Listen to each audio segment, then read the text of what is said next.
Hello students, good morning to all. In the last video, we discussed about the lesson number 6 on reading in relation to the literature, and we had discussed the para number 2.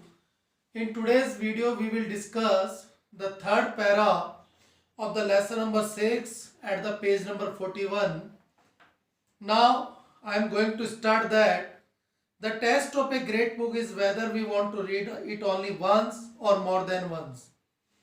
अगर किसी भी great book को आपको test करना है तो one thing keep in your mind, अपने mind में एक चीज ध्यान रखिए कि क्या उस बुक को हम केवल एक बार पढ़ना चाहते हैं या मोर देन वंस पढ़ना चाहते हैं.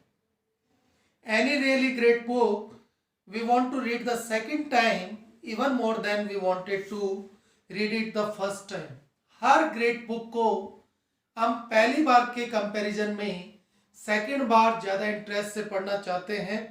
And every additional time that we read it we find new meanings and new beauty in it. और जितनी बार भी हम इसको दोबारा पढ़ेंगे we will find new meanings, new beauties of the book and we will find the hidden ideas of the book. A book that a person of education and good taste does not care not more than once is probably not worth much. एक educated person, knowledgeable person, scholar अगर किसी book को एक बार से ज़्यादा पढ़ना नहीं चाहता है तो उस बुक को हम वर्थ रीडिंग बुक या ग्रेट बुक की कैटेगरी में नहीं डाल सकते हैं. But we can not consider the judgement of a single individual infallible. लेकिन राइटर साथ ही साथ ये भी कह रहा है कि लेकिन केवल एक पर्सन के जजमेंट को ऐसा नहीं मान लेना है कि वो कभी गलत ही नहीं हो सकता है. The opinion that makes a book great must be the opinion of many.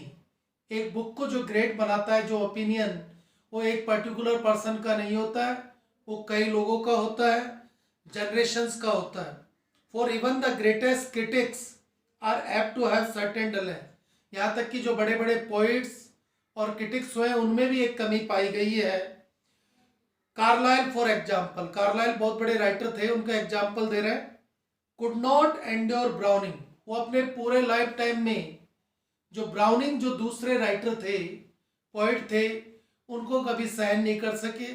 यानी उनके कंपोजिशन को, उनकी जो राइटिंग वर्क था, हमेशा उनकी कार्लाइल ने बुराई की. Byron could not endure some of the greatest of English poets. और ऐसा एग्जाम्पल बायरन का है. बायरन भी अपने टाइम के जो दूसरे ग्रेटेस्ट इंग्लिश पोइट्स थे उनको कभी एंड्योर नहीं कर पाए. A man must be many sided to utter a trustworthy estimate of many books. अगर आप किसी बुक को एस्टिमेट करना चाहते हैं, उसका टेस्ट करना चाहते हैं, तो you will have to test that at every angle of that book. We may doubt the judgment of single critic at time. एक पर्सन के जजमेंट को हम डाउट कर सकते हैं, but there is no doubt possible in regard to the judgement of generations. लेकिन जो generations का जो ओपिनियन है उस पर हम कभी भी डाउट नहीं कर सकते हैं. Even if we can not at once perceive anything good in a book which has been admired and praise for 100 of years. सैकड़ों सालों से जिस बुक को प्रेज किया गया, एडमायर्ड किया गया है, उसको एक बार में तो आप अंडरस्टैंड कर ही नहीं सकते हैं. We may be sure that by trying, by studying it carefully, we shall at least be able to feel the reason of the admission. और जब हम उसको कंटिन्यूसली धीरे धीरे पढ़ेंगे, understand the hidden meaning of the book, understand the latent meaning of the book, जब हम देखेंगे, then we will realize what is the cause behind the admiration of the book. The best of all libraries for a poor man would be library entirely composed of such great works. अगर किसी person को के लिए best library हो सकती है तो वो बेस्ट लाइब्रेरी ऐसी बुक्स की है, books which have pass the test of time. Books जिन्होंने टाइम के टेस्ट को पास किया है. This then would be the most important guide for us in the choice of reading.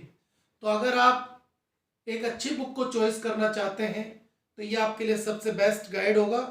We should read only the books we want to read more than once, not should we buy any others हमें केवल उन्हीं books को खरीदना चाहिए जिन्हें हम एक बार से ज़्यादा पढ़ना चाहते हैं, unless we have some specific reason for invest.